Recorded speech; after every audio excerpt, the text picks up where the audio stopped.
Officer of the court.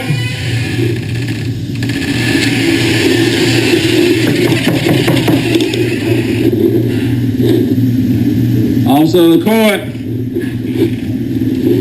In about the premises that you make yourself known.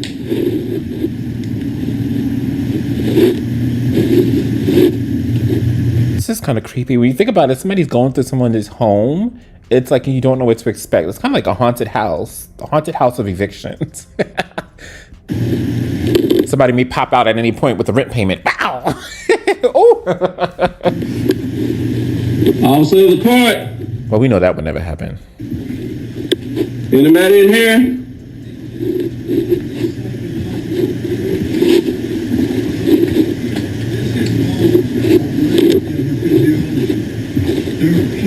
Why am I hearing like that Michael Jackson song? What is that song? In Thriller. Is this a thriller? Did it pay your rent? In the nucleus accumbens in the brain that are involved. And she is in a neurological loop here that she cannot get out of. She is knocked out. Excuse me. Hello. How you doing? Partial treatment. She's had. I'm officer of the court. I'm here to do the eviction.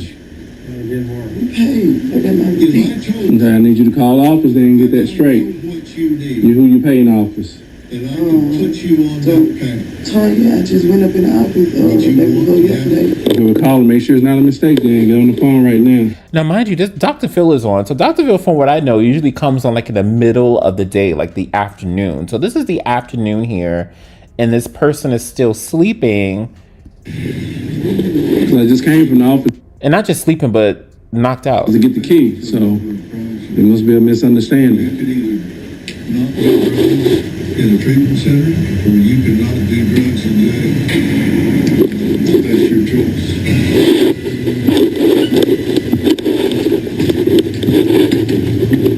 Now what's going to happen is she's going to about to get on the phone and just, of course, act completely surprised and play the victim. Let's get into it.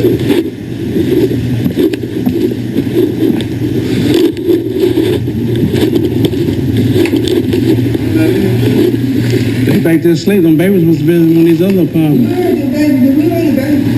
They must have been coming from there then, because she was back there knocked out asleep, her and the baby. She said she paid yesterday, is what she's saying. So I told her we better get it straight because we're going to start evicting.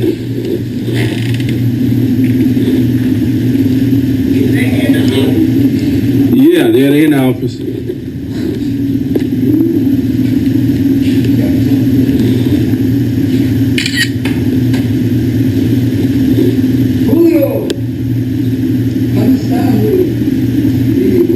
What does that say? Life. It's numbered by the number of breaths. Wait, it's measured by the number of breaths we take, but by the moments that take our breath away. I'm sorry. Oh my God, I don't know why that's so funny. I guess it's because it's like an eviction. It's like one of those things that kind of make you gasp, like.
to the part where she starts giving excuses.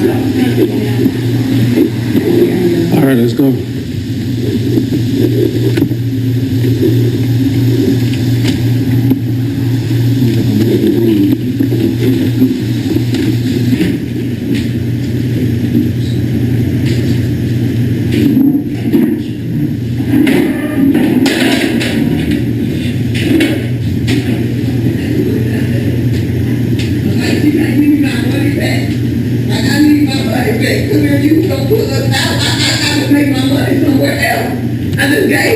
$1,200. She could have let me count my money and told me to find me somewhere to go. You know what I'm saying? You know I would never put myself up in this situation. I would have kept my $1,200 and I would have found me somewhere to go. You instead you took my money. You know you could have just told me to find somewhere to go. You took my money. See, this is the mistake that people make. If you owe $4,000 on your rent payment, right? You're back $4,000. You owe that, and you pay $1,200. They're still going to take your money because you still owe them that money. But that doesn't mean that just because you paid a certain amount of money, unless it's the full amount that's due that brings you current, you are still subject to eviction, because even at that $1,200 is paid, you're still behind. So people make these payments and they don't understand that, you know, you need to be making sure that your documentation is, unless you have it in black and white from someone stating that they are not going to evict you if you pay that $1,200, get it in black and white. You don't want to get like a, oh yeah, girl, everything's okay. Yeah, sure. That's not a binding agreement. They're still going to take your money. You owe them that money. Even after you get evicted, you still will owe them that money, because as part of your lease agreement, it stipulates that you owe a certain amount of money in order to live at that residence for whatever allotted time that they give you. So, sad, but... Money and saying, you know, keep telling us to catch up, and I'm coming to take you 5 here, 4 there, 2 there.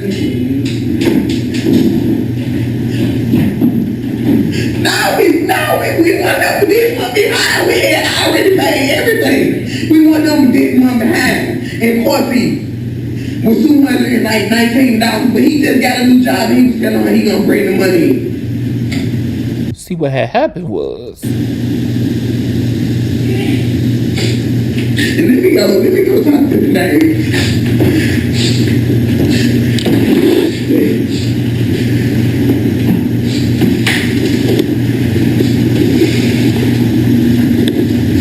I don't collect rent. But here's what I know from listening to folks. Okay, you owe $2,000.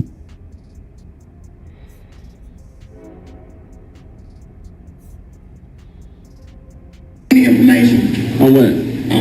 Okay, we had went to court. We ain't owed number 699 on the court paper. I can show you the court paper. She said, catch up. This woman had been taking my money. I've been taking her 500 in. I've been taking her 400 in, 200. I took her 1,200 in total, right?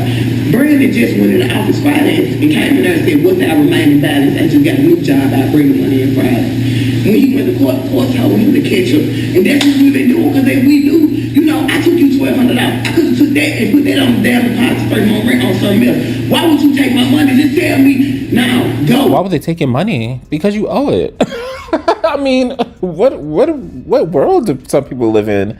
You know, if you really wanted to protect yourself, you would have been keeping all of your money, unless you had it in writing that they were not going to evict you once you pay a certain amount. Keep all that money for yourself, and then, like she said, use it to get yourself a new lease somewhere else. Because, yeah. You know, let me know. Don't just sit here and take my money. Now I don't got shit. You take my money, then still put me out. This shit just dirty, man. This shit dirty. You could have just told me, let me keep my money. You know what I'm saying? I got 4 kids. It's not dirty, and it's part of your lease agreement. You know, you stayed in there for you were in there for that month or months that you owe, so you owe them that money. It's not dirty, it's not trifling, it's part of the agreement that you signed. And then you have sob stories sometimes where people are just like, you know, I got my kids and but you should always be thinking about your kids at all times and doing whatever you can to protect yourself and your kids and thinking ahead and being strategic. play chess, not checkers, because people are not going to play with you. They don't care about your sob stories. They don't care that you have a family. I always say, if you want love and hugs and rainbows and butterflies and sprinkles, you know, go to your family, go to your friends. They're going to hug on you. They're going to love on you. They're going to believe everything that you say. They're going to take your side. That's what they're there for. But if you're dealing with a business transaction, a business relationship, it's totally different. No one's going to care about your sob stories. Yes or no, are you making a payment this month? If not, we need to move forward with eviction, period. That's how the world works. And I'm not saying it's right or wrong. I'm just talking about it on YouTube. let me answer that. You ain't gonna like this answer, but because I know it's a hard situation for you. But here's why she can't do that. It's not her decision. She's working for an owner, and if you owe money, that's what I was going to explain to him. But let me explain it. I understand. I feel for you and the child. I don't get no enjoyment out of this. You think I showed up here and I saw you in that bed with that baby? I'm like, what would the mind is? Oh my God. You know what I mean? That's the bad thing that goes through my mind. But I still got to do my job. But here's why she can't do what you're saying.